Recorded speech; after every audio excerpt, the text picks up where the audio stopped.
How do I become a good leader? I'm going to say that you already are a leader if you're asking me that question. Hi, I'm Sandhya and welcome back to Dynamic Living.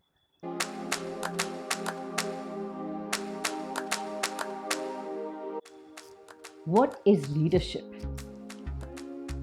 Good question to ask yourself, because it's very important that you define it. Leadership broadly, we see it as being a leader of people, but I think it's something a lot more elemental than that. It's leadership of thought. It's originality of thought. It's being able to stand up and look with wider vision at what's around you and what's in front of you, what's yet to come. Let me get down to practicalities. Congratulations if you're considering leadership or if leadership has been thrust on you. Some people are born great leaders, others have leadership thrust on them. Whatever be the reason, do know that it was certain characteristics of yours that got you to this point. A large part of it was definitely skill or expertise in a particular area, or just the amount of time you've spent with a particular domain, right?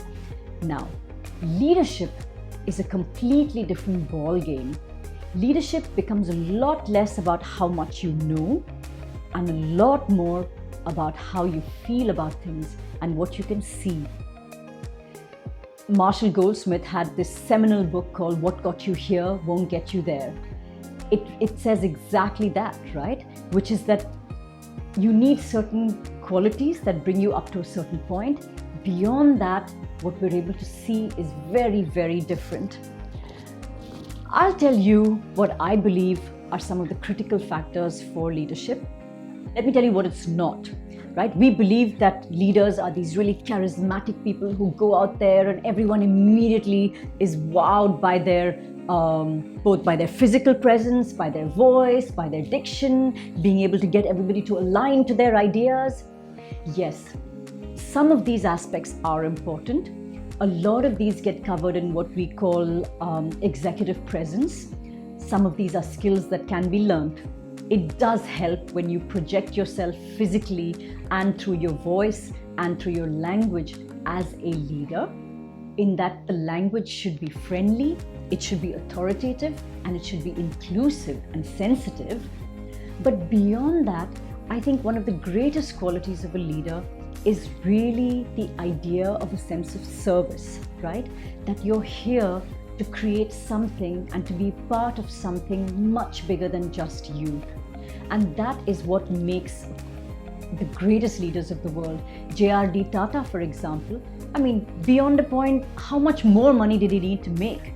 But I think he genuinely had a vision to build India and to build it through his capitalist companies.